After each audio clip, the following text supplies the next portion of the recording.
आपल्या सगळ्यांना माझा जय श्रीराम। आजची पत्रकार परिषद ही मुंबईवरची आहे, मुंबईसाठी आहे। आपली मुंबई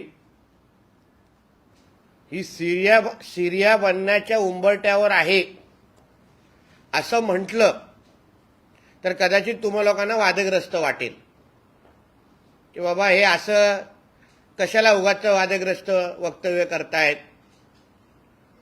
पण जी वस्तुस्थिती आणि पुरावे मी आपल्या सगळ्यांच्या समोर मांडणार आहे की आपण ज्या मुंबईमध्ये राहतोय ती खरंच हिंदूंची मुंबई आहे का, राहिली आहे का, हा एक मोठा प्रश्नचिन्ह त्या निमित्ताने उभं राहणार आहे। 92-93च्या दंगलीनंतर मुंबई वाचवली हे अशी एक मोठ्या प्रमाणामध्ये भावना सगळ्यांमध्ये निर्माण झाली आणि त्याचं सगळं श्रेय आपण हिंदू हृदय सम्राट बाळासाहेब ठाकरेंना आणि तेव्हाच्या हिंदुत्ववादी कार्यकर्त्यांना देतो। पण आज ज्या मुंबईमध्ये आपण राहतो त्या मुंबईमध्ये हिंदू म्हणून आपल्याला काही अधिकार राहिले आहेत का? आपण आजूबाजूला फिरल्यानंतर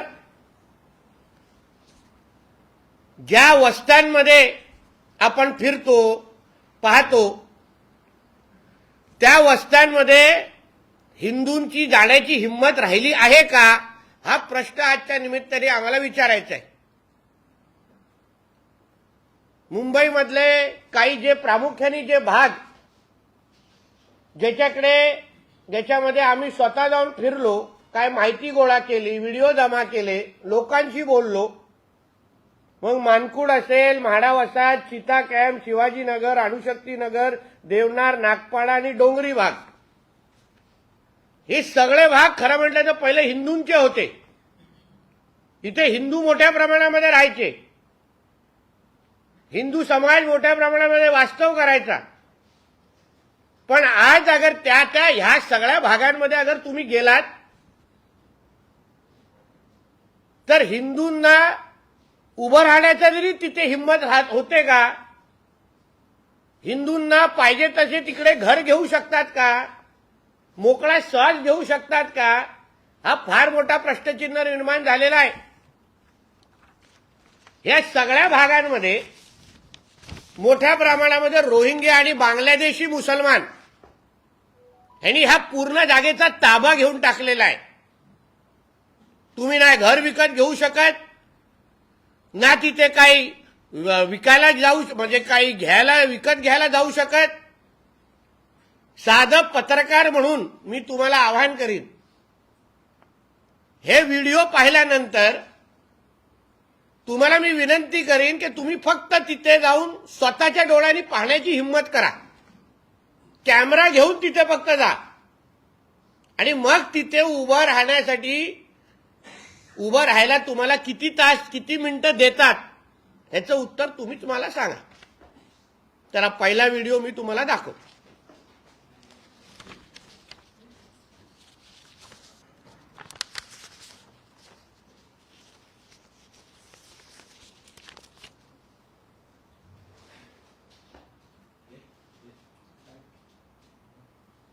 लाईट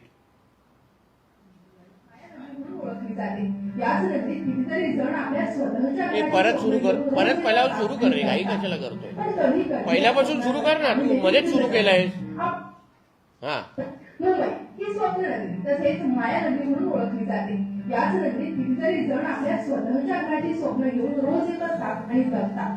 पण कधी कधी या स्वप्नांवर पाणी देखील फिरलं जातं। आपल्या हक्काच्या जमिनीवर कोणी दुसरंच येऊन त्यांच्या स्वप्नांचं घर बांधून जातं। असंच काहीसं घडतंय ते मुंबईमधल्या काही वसाहतींमध्ये। हे आहे त्यांच्या रस्त्यालगतचे धार्मिक अतिक्रमण। शिवाजीनगरचा हा चेंबूर भाग ज्यात एकही हिंदू व्यक्ती नाही, सर्व रस्ता त्यांनीच काबीज करून ठेवलाय। रस्त्यावर त्यांचे कार्यक्रम बिनधास्त चालू आहेत, त्यात कोणतीही शासकीय परवानगी नाही।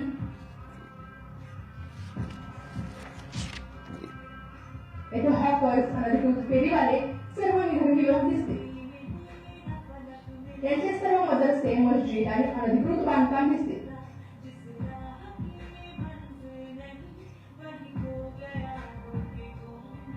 या वस्त्या ज्या पूर्णपणे अनधिकृत बांगलादेशी रोहिंग्या मुसलमान यांनी भरलेल्या आहेत. महाराष्ट्र बिल्डिंग ज्यात सर्व अवैध पद्धतीने हिंदूंचं पलायन करून मुस्लिमांनी वास्तव्य केलंय.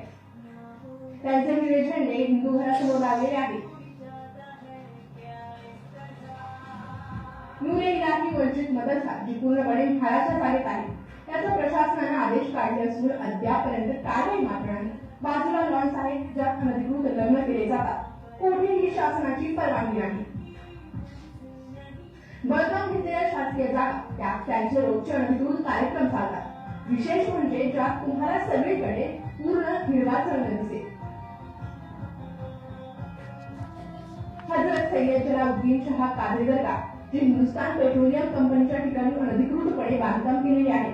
अनधिकृत स्टॉलवर सर्व मुस्लिम लोक दिसतील.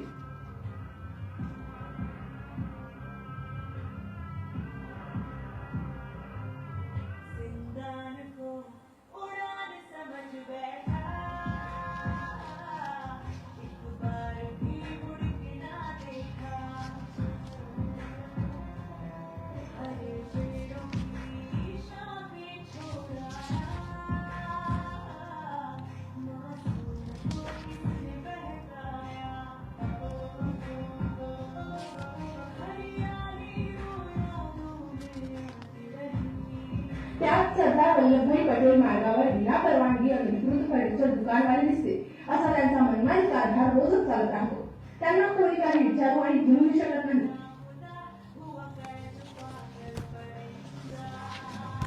नळ बाजार येथील रस्त्यावर अतिक्रमणाचं ठिकाण केले. विशेष म्हणजे पोलिसांना देखील जाण्यासाठी जागा नाही. हे भयानक वास्तव्य तुम्हाला येथे दिसेल. सेंट्रल रेल्वेच्या जागेवर राहून अनधिकृत वस्त्या बनवल्या गेल्या. हे सर्व व्हिडिओ मदनपुरा, मुंबादेवी, नागपाडा, नळ चौक येथील आहेत.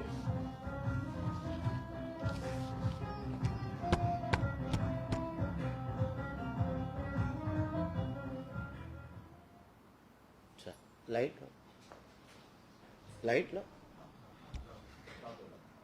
फालतू. तर आता या व्हिडिओमध्ये आपण लोकांनी पाहिलं असेल, कुठलेही नियम पाळणार नाहीत, कोणालाही जुमानणार नाहीत. जिथे शासकीय जमिनी आहेत तिथे हे लोकांनी अनधिकृत मदरसा बांधलेले आहेत, अनधिकृत मस्जिदी बांधलेल्या आहेत. आता ह्या गोष्टीला परवानगी कोणी दिली? आणि मग परवानगी घेतल्या, ज्या काही परवानग्या खऱ्या अर्थाने दिल्या आहेत का, की नुसतं हे लोक बांधत चाललेले आहेत? कुठल्याही हिंदूला कुठल्याही शासकीय जमिनीवर एक छोटं झोपडं पण उभं केलं तर महापालिका आयुक्त, महापालिका अधिकारी किंवा खालचे काही त्यांचे सहकारी सोडतात का? लगेच तिथे येणार, तोडणार, अतिक्रमणाच्या नावाने हटवणार.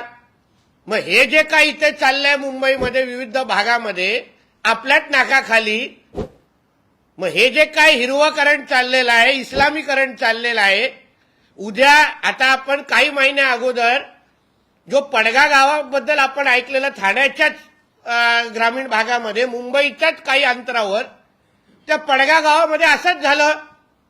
पहिलं हे लोक सगळे आपले वस्तीसाठी तिथे आले, हळूहळू हळूहळू सगळं काबीज करायला घेतले, सगळी अतिक्रमणं लँड जिहादच्या नावाने केली. तिथे राजरोज पद्धतीने बीफ आणि गौमांस विकायला लागले. म्हणून तिकडचा असलेला हिंदू समाज हा निघून गेला आणि ह्या लोकांनी शेवटी तो पूर्ण भाग हा अल शाम नावाने त्याचं नामकरण करून टाकलं. आता हे बांगलादेशी आणि रोहिंग्या जे मुसलमान आहेत त्यांना इथे आणतो कोण? ताकद देतो कोण? त्यांना आधार कार्ड देतो कोण? त्यांना ह्या सगळीकडे पाणीचे कनेक्शन, लाईटचं कनेक्शन देतो कोण? प्रशासनामध्ये कोण औरंगजेब बसलाय महापालिकेच्या प्रशासनामध्ये, जो ह्या सगळ्या गोष्टीला आतापर्यंत आशीर्वाद देत आलेला होता? तुम्हाला आश्चर्य वाटेल,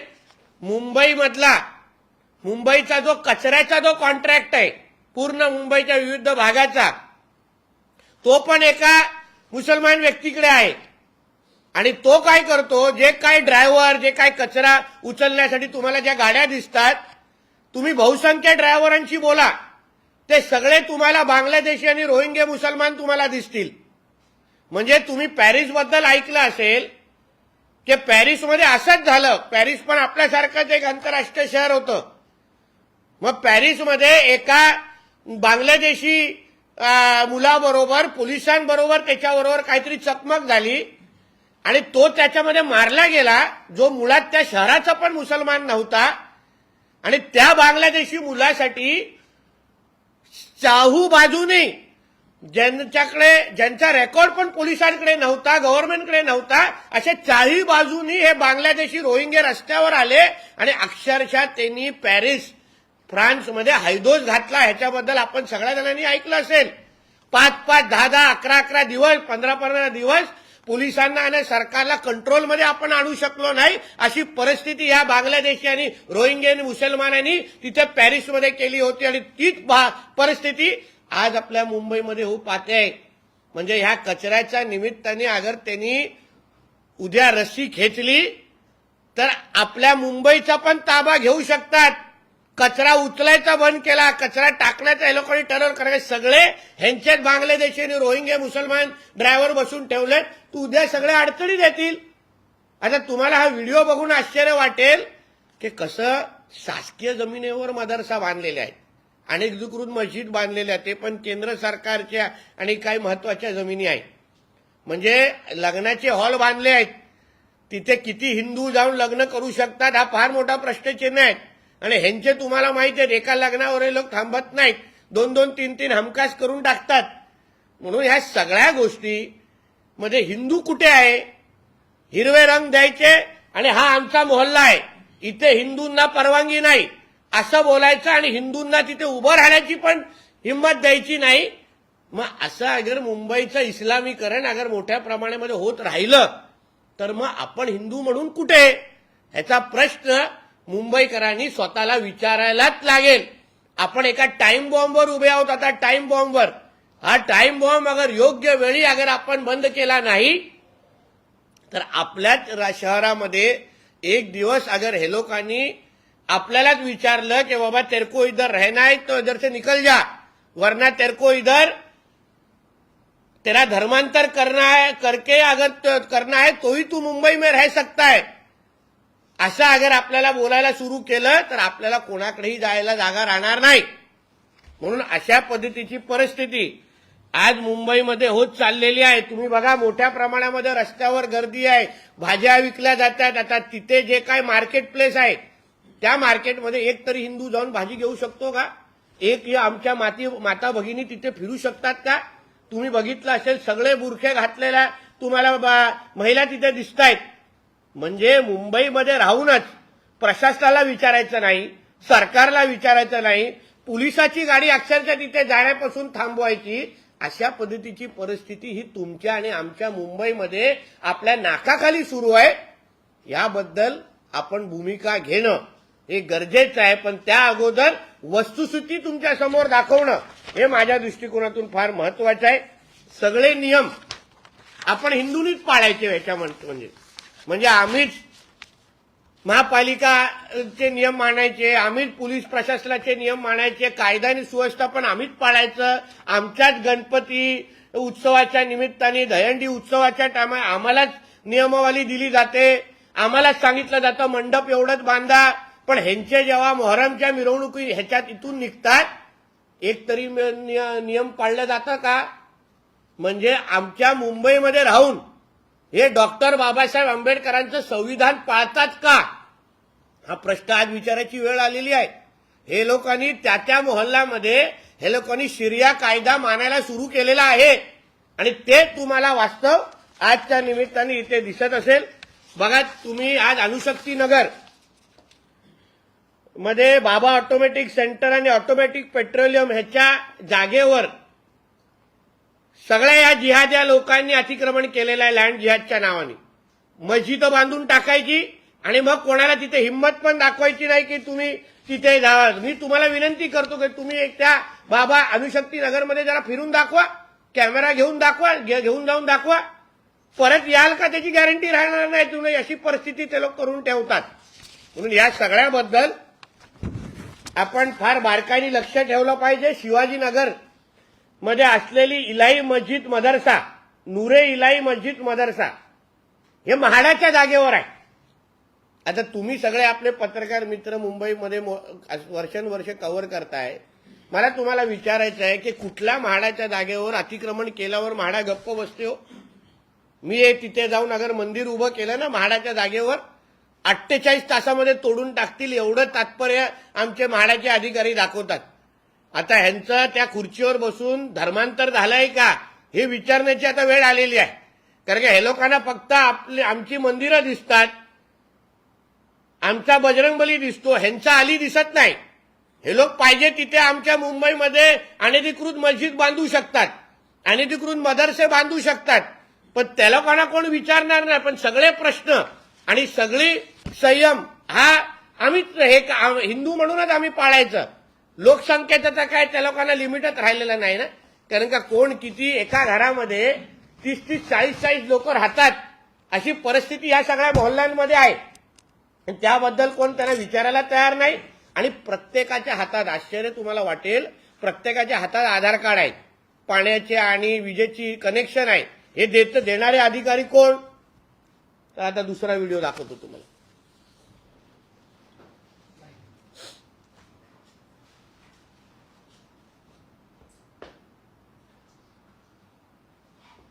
मुंबई ही माया नदी म्हणून ओळखली जाते.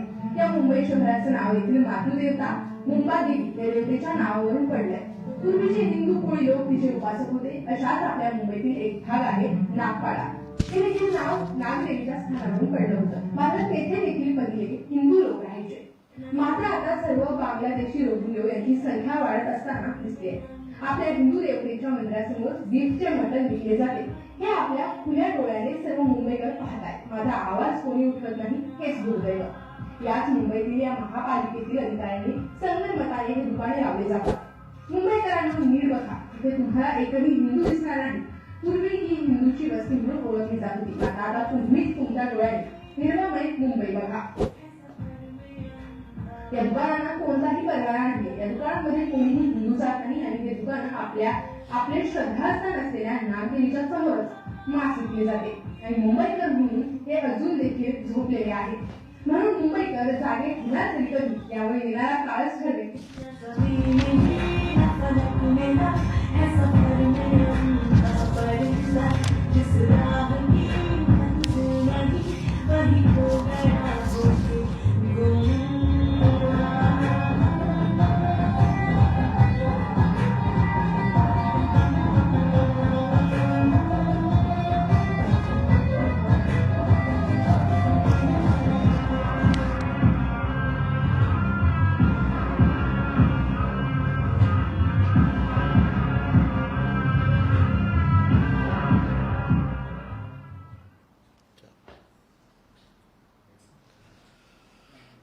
लाईट.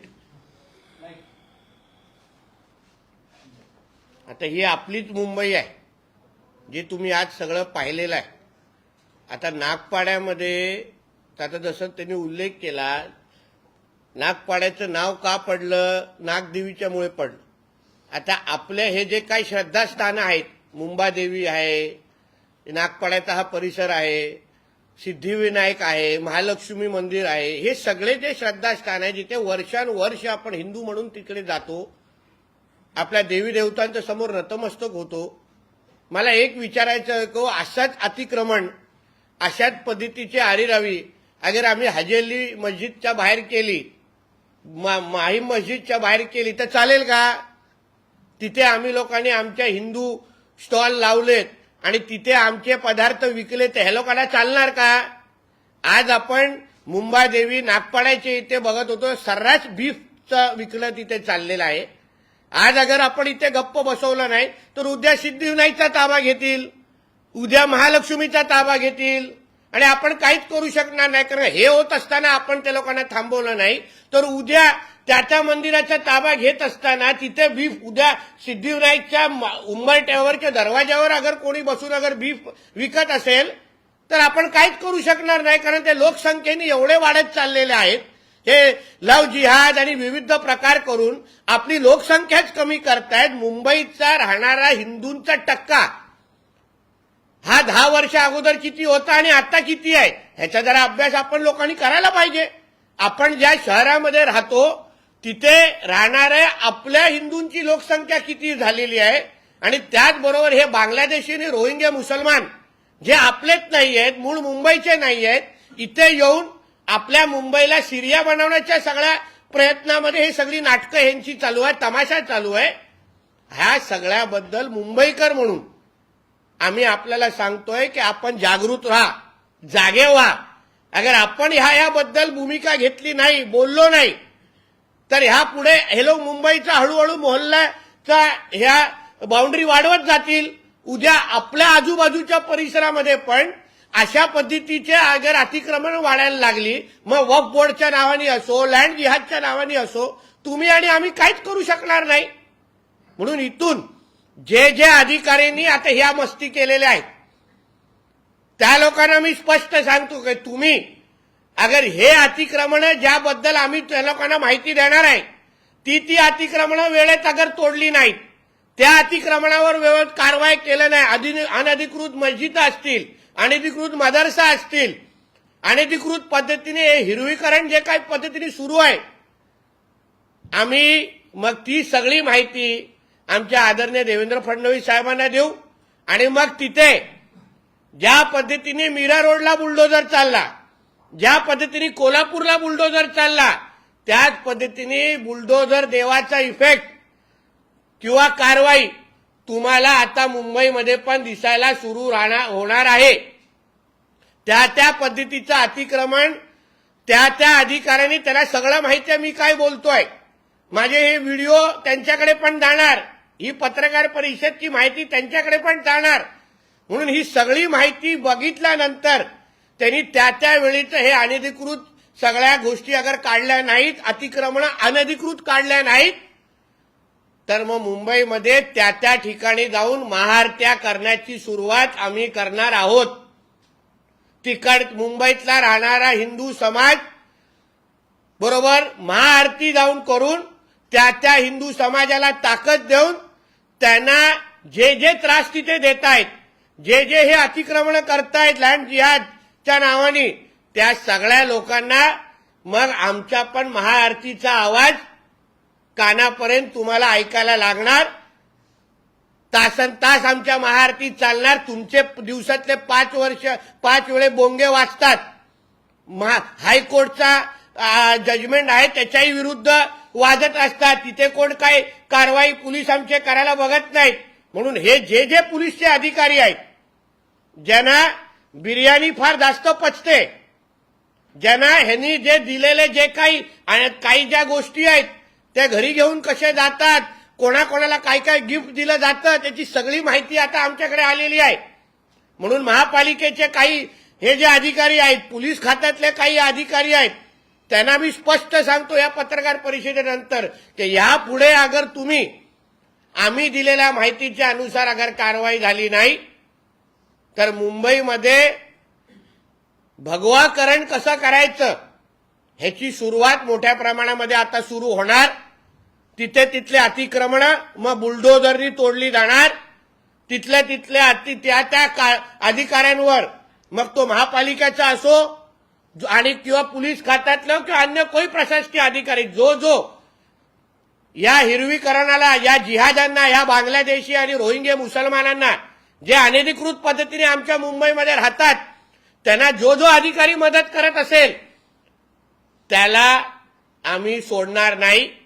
त्याचा कार्यक्रम कसा करायचा हे मग तो खुल्या डोळ्यांनी बघ आणि मग त्याच्या पुढचे तुझ्या भविष्याची जबाबदारी आमच्या लोकांची नाही. ही सगळ्याची सगळी माहिती आम्ही आदरणीय देवेंद्र फडणवीस साहेबांकडे आणि प्रमुखांकडे देणार आहोत. सगळी माहिती त्यांच्यापर्यंत पोहोचणार आहे. आणि त्याचबरोबर हिंदू समाजाला जागृत करणं यासाठी जागोजागी महाआरत्या, त्या जागेवर जाऊन भेट देणं, तिकडल्या हिंदू समाजाला जागं करणं, वेळ प्रसंगी मोर्चे काढणं, हे सगळे विषय आता मुंबईमध्ये आम्ही तो विषय सुरू करणार आहोत. हे तर काही दोनच व्हिडिओ तुम्हाला या निमित्ताने दाखवलेले आहेत. अजून खूप टप्प्याटप्प्याने व्हिडिओ तुमच्या समोर आणण्याला मी सुरुवात करणार आहे. कारण का मी नुसतं हवेत बोलणारा विषय नाही हा. जे जे पुरावे तुम्हाला देतोय, तुम्हाला मी विनंती करीन, जावा तिकडे बघा. तुम्हाला जे डोळ्यांनी दिसतंय त्याच्यावर पाहिजे तर आपली स्टोरी करा, आपली भूमिका मांडा. मला एवढंच सांगणं आहे. आम्ही बोलतोय त्याच्यावर फक्त विश्वास ठेवू नका. आम्हाला हे राजकारणाचा भाग नाही आहे. संबंधित ह्या भागाचे अणुशक्ती नगर असो, शिवाजीनगर असो, हे जे काय मुंबई, हे जे काय संबंधित जे आमदार आहेत, लोकप्रतिनिधी आहेत, नगरसेवक आहेत, ह्यांचा ह्यामध्ये काय रोल आहे ह्याही बद्दल उद्या प्रश्न विचारला जाणार आहे. कारण ह्या सगळ्या गोष्टी मुंबईमध्ये होत असताना आम्ही काय करत होतो? काही वर्षा अगोदर जेव्हा त्या रजा अकॅडमीचा जो मोर्चा निघाला आणि त्यानंतर जे काही मुंबईमध्ये हैदोस घातला गेला, आमच्या पोलिसांच्या महिला अधिकाऱ्यांवर पण हात टाकण्याची हिंमत त्या रजा अकॅडमीच्या जिहादी संघटनेनी केला, अतिरेकी संघटनेनी केला. त्यानंतर आपण त्या लोकांना काय करू शकलो नाही, ही वस्तुस्थिती आहे. मुंबईने 26/11 सारखा हल्ला बघितलाय, बॉम्बस्फोट बघितलेले आहेत.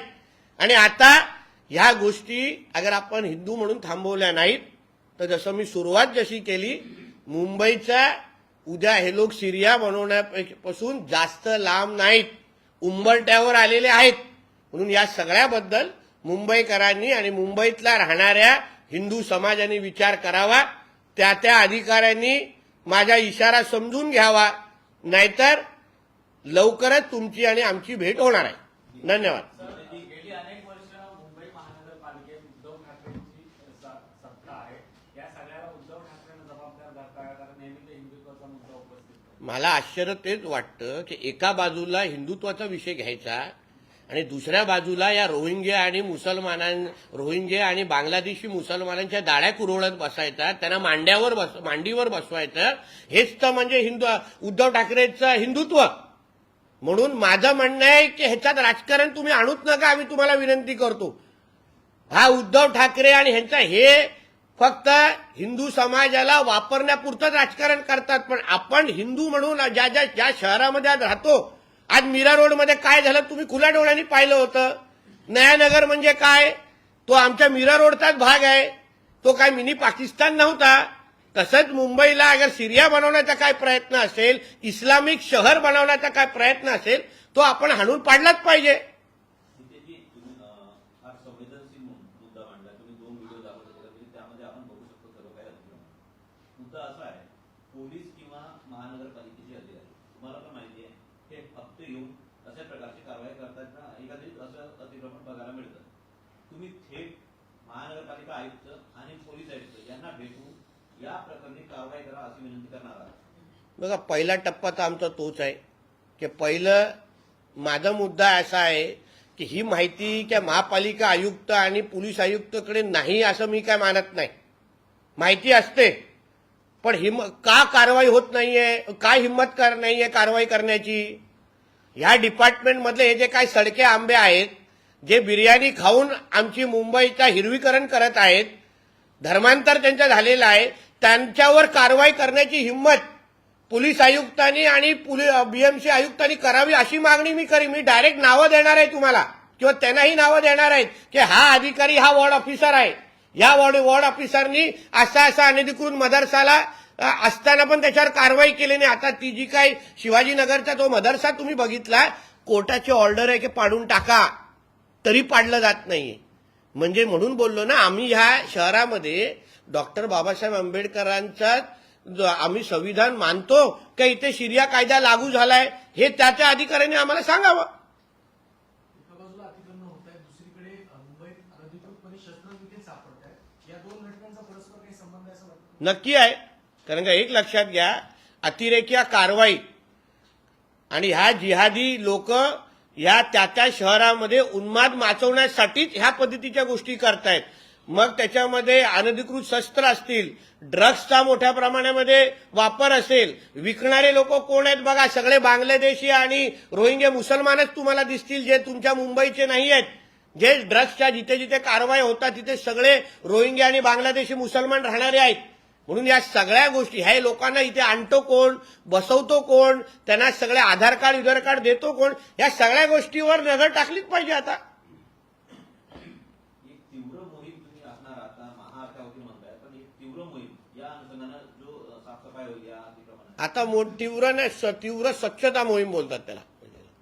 आता भगवाकरण कसं करायचं मुंबईचं ह्याची सुरुवात आता तुम्हाला ह्या टप्प्याटप्प्याने दिसेल, जेणेकरून जिथे जिथे आम्ही जाणार आहोत तिथे तिथे तुम्हाला कार्यक्रमाची माहिती दे. तिकडला असलेल्या हिंदू समाजाला ताकद कशी द्यायची, तिथल्या ह्या जिहाद्यांना तिथून पळवायचं कसं, त्यांचे हे सगळे अतिक्रमण थांबवायचं कसं, या संबंधित सुरुवात या निमित्ताने आम्ही करणार आहोत. श्री गणेश म्हणतात त्याला. सर तुम्ही सुरुवात करतात मात्र दुसरीकडे आपण जर बघितलं असेल तर मुस्लिम समाजाचे जे आमदार आहेत रईस असतील अबुआझम असतील ते सातत्याने म्हणतात की नितेश राणे कुठेतरी द्वेष पसरवण्याचा प्रयत्न करतात. माझ्या मुंबईतला महाराष्ट्रातला असलेला हिंदू समाजाची बाजू घेणं म्हणजे द्वेष आणि गरळ ओकणं असेल तर मग मी निश्चित पद्धतीने ते करतोय. ते ज्या पद्धतीने जिहाद्यांची बाजू घेतात, ते ज्या पद्धतीने रोहिंग्या आणि बांगलादेशी मुसलमानांचं नावं घेतात, बाजू घेतात, मग मी माझी हिंदू समाजाची बाजू घेतात, यामध्ये वाईट काय? ते आमच्या मुंबई आणि महाराष्ट्रामधूनच दोघं हे हिरवे साप निवडून येत आहेत, पाकिस्तानातून निवडून येत नाही आहेत. तर त्यांना सांगा मग इथे कशाला निवडून येतात, जावा ना पाकिस्तानमध्ये, तिथे तसं पण ह्यांच्यासारख्याच राजकारण्यांचा जोर आहे. ही घाण इथून एकदा ते जाऊन दे, मग इथे आम्हाला नको आहे ती घाण इकडे. सर कल्याणमध्ये एक घटना घडलेली आहे. गणपत गायकवाड यांच्याकडून गोळीबार करण्यात केल्याचं दृश्य त्यांनी समोर बघा, त्याबद्दल मी आपल्याला एवढंच सांगेन, आमचे गृहमंत्री साहेबांचं स्टेटमेंट, उपमुख्यमंत्री साहेबांचं स्टेटमेंट आलं, त्यांनी उच्चस्तरीय चौकशीचे आदेश दिलेले आहेत. चौकशीमधून काय आढळतं ते आपल्याला दिसेल. पुण्यामध्ये एक घटना घडली. ललित कला केंद्रामध्ये एक नाटक सुरू होतं, त्यामध्ये काही आक्षेपार्ह दृश्य दाखवण्यात आली आणि त्या अनुषंगानं अभाविपच्या कार्यकर्त्यांनी तो प्रयोग बंद पाडला. तिथून कुठेतरी एक धार्मिक प्रकार घडला असं दिसतं. पण हीच हिंमत त्यांनी मोहम्मद पैगंबराबद्दल केली असती, हीच हिंमत त्यांनी अगर मोहम्मद पैगंबराबद्दल केली असती, त्याला सिगरेट पिताना असताना दाखवलं असतं तर चाललं असतं का? मला आश्चर्य वाटतं तिकडल्या असलेल्या हिंदू समाजाचं, आपण किती सहन करायचं. कारण का ऑडियन्समध्ये बसणारे हे सगळे जिहादी विचाराचे लोक नसणार, त्याच्यामध्ये काही हिंदू समाजाचे पण लोक असणार. त्यांना हे कसं पचलं, त्यांनी काय गोष्टी सहन केल्या. त्या जिहाद्यांचा जो कार्यक्रम करायचा आहे तुम्हाला येणाऱ्या दिवसात कळेलच, ते काय जाहीर बोलण्याचा विषय नाहीये. पण अशा पद्धतीच्या मध्ये एका इन्स्टिट्यूटमध्ये वारंवार अगर जिहादियांची अगर जोर वाढत असेल तर त्यांना कसं तिथे संपवायचं किंवा साफ करायचं हे पण आमच्या धर्मामध्ये आम्हाला शिकवलेलं आहे. सर संजय राऊत असं म्हणतात की मी आधीच म्हटलं होतं की निवडणुकी काळात गुंडशाही मोठ्या प्रमाणात सुरू होईल. आता त्याच्या नावाचा एक कोण भविष्यवाणी असा कोण आला असेल, हा, म्हणजे त्याला बोलतात ना तो बुवा किंवा असे बोलते ना, ते ढोंगी बाबा असतात ना, म्हणून त्याच्या त्या भविष्यवाणीला ते काय अर्थ. त्यांनी जेवढे भविष्यवाणी आतापर्यंत दिलेले आहेत ते सगळ्या खोट्या ठरल्या आहेत. त्याच्या हिशोबाने आमचं सरकार गेल्या वर्षीच पडलं पाहिजे होतं. म्हणून त्याच्या भविष्यवाणी हा खरं म्हणलं तर 90 इफेक्ट आहे. उद्धव ठाकरे तुमच्या कोकणात आहेत, एकंदरीत रत्नागिरी, रायगड वगैरे, सिंधुदुर्ग वगैरे तिथे जाणार आहेत. त्या आणि 5 तारखेला तुमच्या मतदारसंघात असणार. मी सांगू का, उद्धव ठाकरेंचं सिंधुदुर्गात कोकणात येण्याचा काही फरक पडत नाही, उलट आमची मतं वाढतात. कारण का त्याला बघितल्यावर आमच्या कोकणातल्या माणसाला अजून राग वाढतो. काय हाच आहे तो कार्टा ज्याने आम्हाला बाद केलाय, हाच आहे तो कार्टा ज्याच्यामुळे आमची बेरोजगारी वाढली आहे, हाच आहे तो कार्टा ज्याच्यामुळे आमच्या इथे निधी यायची ह्याच्या मुख्यमंत्री काळामध्ये थांबलेली आहे, हाच आहे तो कार्टा ज्याचा पक्ष आणि त्याच्या संघटना प्रत्येक उद्योगाला विरोध करताय. म्हणून त्यांना तर मी बोलतो तुम्ही या, जेवढे जास्त याल, जेवढं जास्त तिथे राहाल तेवढीच जास्त आमची मतं वाढतील. म्हणून येऊन द्या त्यांना, काय हरकत नाही. आम्ही काय त्यांच्या येण्याने आम्हाला उलट आमची मतच वाढणार आहे. महाराष्ट्रात सीएए ऍक्ट लागू व्हावा अशी मागणी लागी व्हायलाच पाहिजे. ही परिस्थिती बघितल्यानंतर मी तर मागणी करीन की जास्त वेळ न घालवता लवकरच महाराष्ट्रामध्ये सीए एनआरसी सारखे कायदे लागू झाले पाहिजे, जेणेकरून हे जे काही हिरवीकरण चाललंय ते एकदाच साफ होऊन जाईल. नीतीश जी हिंदी में जाना चाहेंगे आपने रोहिंग्या मुस्लिम और बांग्लादेश की जिस तरह से जनसंख्या बढ़ रही है मुंबई में, उसके लेके आपने मामला उठाया। कहीं ना कहीं इलीगल स्ट्रक्चर जो मुस्लिम बहुल इलाके हैं वहां पे भी हो रहे हैं। जिस तरह से सीए और एनआरसी इसको एक कानून बनने की कगार पे है, कहीं ना कहीं उसका इम्प्लीमेंटेशन जल्द से जल्द होना चाहिए, वो कानून तुरंत आना चाहिए। और आपने कहा कि भगुआकरण करने की बात आपने कही, तो उसके बारे में देखिए, पहले तो ये मुस्लिम बाहुल एरिया नहीं है, ये हमारी मुंबई है। मुंबई में सभी जाति धर्म के लोग रहते हैं, मगर बड़े पैमाने पे ये हिंदुओं का शहर नाम का हमारे मुंबई की पहचान है। मगर आज जिस तरीके से ये बांग्लादेशी और रोहिंग्या मुसलमान आके हमारे मुंबई शहर में इसको इस्लामीकरण कर रहे हैं, सभी जो हिंदुओं की जगह है, जो गवर्नमेंट की जगह है, लैंड है, उसके ऊपर इलीगल मदरसा और इलीगल मस्जिद बांधने का जो कि बहुत बड़े पैमाने पे काम शुरू है, उसके खिलाफ आज हम लोग ने आवाज उठाई है। हम लोग ने कुछ वीडियो में आपको सच्चाई बताई है कि जिस तरीके से मुंबई को सीरिया बनाने का काम चालू है, इस्लामिक शहर बनाने का काम शुरू है, जिसका एक उदाहरण आपको पेरिस के नाम पे दिखा कि जिस तरीके से पेरिस में एक बांग्लादेशी लड़के को रोकने के बाद, मारने के बाद, किस तरीके से सारे कॉर्नर से बांग्लादेशी और रोहिंग्या मुसलमान आए और पेरिस को ही रोक दिया 10-15 दिन के लिए, 1 महीना भर के लिए। वही धोखा आज मुंबई के लिए है। आज अगर हम लोग ये बांग्लादेशी रोहिंग्या मुसलमानों को रोकेंगे नहीं, इनको इधर से भगाएंगे नहीं, साफ नहीं करेंगे, तब तक हमारी मुंबई सुरक्षित नहीं है। आज मुंबई में सबसे बड़ा कचरे का कॉन्ट्रैक्ट यही एक बांग्लादेशी मुसलमान के पास रखा है, जिसने सारे जो ड्राइवर, जो कचरा उठाने वाले जो ड्राइवर है, वो सारे जो बांग्लादेशी और रोहिंग्या मुसलमान ही है। कल ये लोग चाहेंगे तो मुंबई कभी भी बंद कर सकते हैं, मुंबई को अपने हाथ में ले सकते हैं। ये जिधर चाहिए उधर मदरसा बांध देते हैं, चाहिए उधर मस्जिद खड़ा कर देते हैं, जो गवर्नमेंट प्लॉट है। एक हिंदू बन के आप ऐसी कोशिश करके दिखाइए, आपको हिम्मत भी नहीं होगी उधर। तो इसलिए इसके बाद अगर जो प्रूफ हम लोग महापालिका के अधिकारियों को देने वाले हैं, पुलिस अधिकारियों को, उन्होंने ये जो इलीगल स्ट्रक्चर है, फिर वो मदरसा हो या मस्जिद हो, इलीगल स्ट्रक्चर्स को अगर हटाया नहीं तो हम वहां जाके महाआरती का कार्यक्रम बहुत बड़े पैमाने पे शुरू करने वाले हैं। मुंबई ये भगवा ही थी और भगवा ही रहेगी। इसको कोई भी हिरवा करने की कोशिश करे नहीं, हम इसको सहन करेंगे नहीं, और उसकी शुरुआत जल्द ही शुरू होने वाली है। आपने कहा कि बीफ वगैरह भी बेचा जा रहा है मंदिरों के सामने, कहीं ना कहीं क्या प्लान के तहत ये सब किया जा रहा है आपको लग रहा है? क्योंकि इनको मुंबई में से अगर जिस तरीके से पड़गा गांव में जो हिंदू थे उनको इन्होंने खत्म किया, इसी तरीके से लैंड जिहाद किया, लव जिहाद किया, वहां बीफ बेचने का कार्यक्रम शुरू किया और वहां का सारा हिंदू समाज निकल गया और उस गांव का नाम इन लोगों ने अलशाम रख दिया।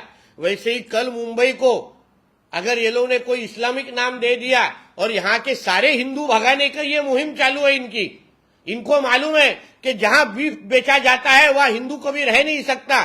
और इनकी आज इतनी हिम्मत बढ़ गई है कि आज हमारे मंदिरों के सामने जो नागपाड़ा का हमारा बड़ा मंदिर है, मुंबा देवी है, ये सभी मंदिरों के सामने इन्होंने बीफ बेचने का शुरू किया है। वैसे ही कल ये लोग कल सिद्धिविनायक के सामने बेचेंगे, महालक्ष्मी के सामने बेचेंगे, तो फिर हम लोग क्या करेंगे?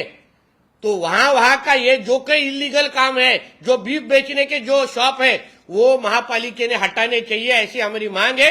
अगर वहां से नहीं हटी तो उसको हटाने का कार्यक्रम हमारे हाथ में है। जिस तरीके से मीरा रोड में और कोल्हापुर में आप लोग ने बुलडोजर चलते हुए देखा, उसी तरीका बुलडोजर देवा पैटर्न अभी मुंबई में भी आने वाला है। क्या आप इधर अगले जो बजट सत्र शुरू होगा उसमें सीए जैसा कानून आए उसके लिए पहले करेंगे, या जो डिस्कशन हम रखते हैं उसकी कोशिश आप करेंगे ताकि इस तरह की लीगल एक्टिविटी? देखिए, सीए का कानून जैसा हमारे गृह मंत्री जी ने, अमित भाई ने बोला, वो तो आने ही वाला है।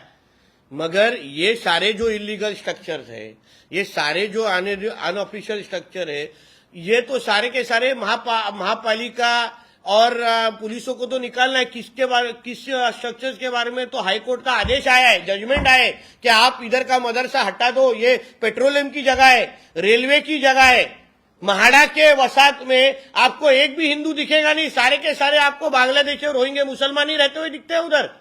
तो ये सारी चीजें, सीए का कायदा तो लागू होगा ही, मगर उसके पहले वो महापालिका अधिकारी ने उस तरीके की कार्रवाई शुरू करनी चाहिए, ऐसी हमारी मांग है।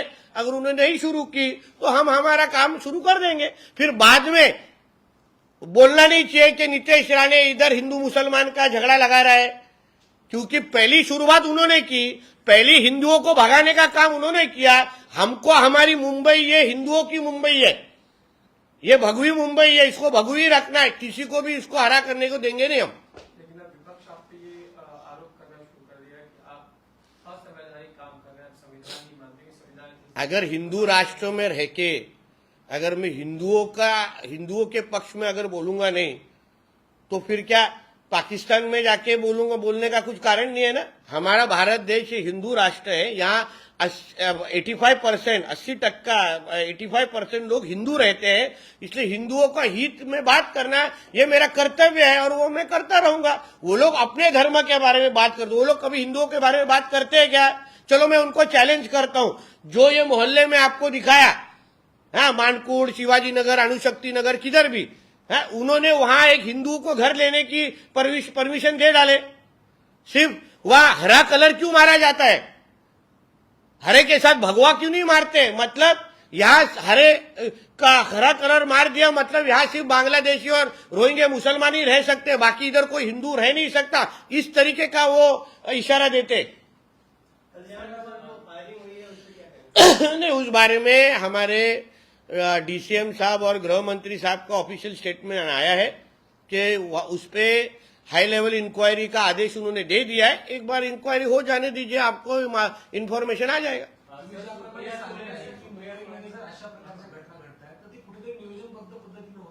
हे फार मोठं षडयंत्र आहे।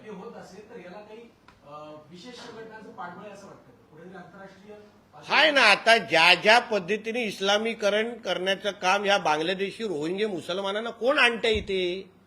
कोण त्यांचे आधार कार्ड देत आहे? कोण त्यांना लाईट आणि पाण्याचं कनेक्शन देत आहे? तेवढी ताकद मग हिंदूंना का दिली जात नाही? आपलं लोकसंख्या कमी करून तो भाग, जसं पडगा गावाला अलशाम करून टाकलेलं आहे, तसं उद्या मुंबईचं पण इस्लामिक शहर बनून हे लोक मोकळे होणार आहे। आपण काय करू शकणार नाही, आपली हिंदूंची लोकसंख्याच कमी करायची आणि लोकसंख्या कमी केल्यानंतर मग त्या पद्धतीने हे लोकांनी तिथे राज्य करायचं, हे त्यांचं षडयंत्र आहे। आणि त्याच्यामध्ये पॉप्युलर फ्रंट ऑफ इंडिया असेल, सिमी असेल, रजा अकॅडमी असेल, हे सगळे अतिरेकी संघटना जे आहेत हे ह्याच्या हातभार लावतात आणि त्याच्यामध्ये काही लोकप्रतिनिधी पण आहेत जे या भागामध्ये निवडून जात आहेत। शिवाजीनगर असो, अणुशक्तीनगर असो, इथे कोण निवडून जात आहे? त्यांचा काय हात आहे या सगळ्यामध्ये? तुमच्या नाकाखाली हिंदू समाज तिथून पलायन होतोय, एक लोकप्रतिनिधीला दिसत नाहीये। हा माझा प्रश्न आहे। सर, कल्याण में जिस तरह से घटना हुई उसको लेकर संजय राउत ने कहा है कि जिस तरह से कल्याण में पुलिस स्टेशन में फायरिंग हुई है तो मंत्रालय और सीएमओ ऑफिस में भी आगे हमें फायरिंग देखने मिल सकती है। ऐसा है ना कि संजय राजाराम राउत को और उनके उबाटा महाविकास आघाड़ी को ना पुलिसों पर बोलने का अधिकारी नहीं है, क्योंकि उनके महाविकास आघाड़ी के वक्त पुलिस हफ्ता उनके वर्षा में देने जाते थे, मातोश्री में हफ्ता पहुंचाने के लिए पुलिस जाते थे, ऐसा हम लोगों ने सुना है। सचिन वाजे तो उद्धव ठाकरे के वर्षा में ही तभी रहता था उनके साथ में। इसलिए कौन से मुंह से संजय राजाराम राउत ये हमारे पर आरोप कर रहे? तुम्हारे वक्त वसूली करने का सारा काम ये पुलिस तुम लोग के लिए करते थे, वो पूरा प्रूफ के साथ बाहर आया है। इसलिए पहले अपने गिराबान में झाको और फिर हम पे बात करो। सर, सुप्रिया सुळेंनी गृहमंत्र्यांवर टीका केलेली आहे, त्या म्हणतात की कायदा सुव्यवस्थेशी खेळ करण्याचं ओपन लायसन्स गृहमंत्री भाजप नेत्यांनी। बरोबर आहे ना, मग ताईंना त्यांच्या महाविकास आघाडीच्या टायमाला मग वसुली करण्याचा कॉन्ट्रॅक्ट पोलिसांना दिलेला होता का? कारण का तेव्हा गृहमंत्री त्यांच्याच पक्षाचे होते, जे जेलमध्ये जाऊन आलेले होते, त्यांच्याच पोलीस कमिशनरांनी लिहिलेलं की बाबा अशा एवढे 100 कोटी पोचवले होते। मग ताईंनी ह्या सगळे फुकटचे सल्ले तेव्हा महाविकास आघाडीच्या टायमाला आपल्याच गृहमंत्रीला दिले असते ना, तर मग गृहमंत्र्यांना जेलमध्ये जायला लागलं नसतं त्यांच्या। नितीनजी, भाजपचे ज्येष्ठ नेते लालकृष्ण अडवाणींना भारतरत्न जाहीर झाला आहे। अरे वा। पंतप्रधान मोदींनी घोषणा केली। अतिशय अभिमानाची गोष्ट आहे. लालकृष्ण अडवाणी साहेबांसारखा एक ज्येष्ठ नेत्याला योग्य सन्मान देण्याचं काम आमच्या आदरणीय मोदी साहेबांनीच केलं आणि ते मोदी साहेबच करू शकतात. जी अवस्था मनोहर जोशीची उद्धव ठाकरेंनी केली ना, तसे संस्कार आमच्या मोदीजींवर नाहीत. हे परत एकदा मोदीजींनी दाखवून दिलेलं आहे. सर हिंदी में जो घटना कल्याण में हुई है इंग्लैंड पुलिस स्टेशन में, विरोधी पक्ष यही कहने लग गया है कि आप लॉ एंड ऑर्डर आपकी सिचुएशन में आपके कंट्रोल में प्रिया सुरे या बाकी जो अशोक चौहान है कि पुलिस स्टेशन में बैठ के फायरिंग और वो भी सत्ताधारी बीजेपी का है। जो महाविकास आघाड़ी के जो लीडर जो नेता हम पे आरोप कर रहे हैं, जरा उन्होंने अपने गिरानबान में झांक के देखना चाहिए कि महाविकास आघाड़ी के वक्त वसूली करने का सारा पैसा उनके मुख्यमंत्री के घर में दिया जाता था, ऐसा हम लोग सुनते थे. सचिन वाजे जैसा आदमी जिसको उद्धव ठाकरे ने बोला था ये क्या बिन लादेन है क्या, वो वर्षा में जाके दिनों दिन इनके साथ में रहता था. इसलिए सुप्रिया ताई हो, अशोक चौहान जी हो, उन्होंने थोड़ा अपना पीछे देख के अपने महाविकास आघाड़ी के वक्त जो वसूली में जो उन लोग के पीएचडी किया था ना, उस वक्त सारा का सारा ये सारा काम थोड़ा अगर सुप्रिया ताई ने तभी अपने होम मिनिस्टर को ये सब एडवाइस दिया रहता ना, उनके होम मिनिस्टर को जेल में जाने की नौबत नहीं आती. लेकिन फिलहाल अगर हम एक तथ्य पर अगर बात करें कि अगर खुद बीजेपी के एमएलए सामने आके कहते हैं कि मुख्यमंत्री गुनेगारी को दुष्टाई को प्रभुत्व करते हैं, देखिए तो इसके बढ़ावा बारे देते हैं, तो गंभीर नहीं है. देखिए इस बारे में जब एक उच्च स्तरीय इन्वेस्टिगेशन हो रही है तो उस बारे में हम लोग को किसी को भी बोलना गलत है. एक बार इन्वेस्टिगेशन हो जाने दीजिए, रिपोर्ट के फाइंडिंग्स बाहर आने दीजिए, तो उस बारे में दूध का दूध पानी का पानी हो जाएगा. आपके ही जिले से शुरुआत कर रहे हैं सभाओं की, वो हर एक जिले में जाने वाले हैं. इलेक्शन के मोड में है वो और मैराथन तरीके से सभाएं करने वाले. बराबर है. मैराथन पहले जो घर में ट्रेडमिल पे भागते थे, अभी जमीन पे भागने लग गए. ये फर्क है. क्योंकि पहले मैं एक ही जगह ट्रेडमिल पे भागते रहते थे, उनको लगता है था कि मैं मैराथन भाग रहा हूं. और अभी क्या हुआ है, अभी जमीन पे आ गए. मगर वो जितना कोकण में घूमेंगे, जितना जाके हम लोग को गालियां डालेंगे जिधर जिधर, कल पोलादपुर में हमारे गोगावले जी को बोला, अभी रत्नागिरी में जाके गाली डालेंगे, फिर सिंधुदुर्ग में हमारे उतरे हमारे वोट बढ़ने वाले. क्योंकि लोगों का गुस्सा उनको देख के और बढ़ जाएगा कि यही वो उद्धव ठाकरे है जिनके वजह से कोकण में बेरोजगारी है.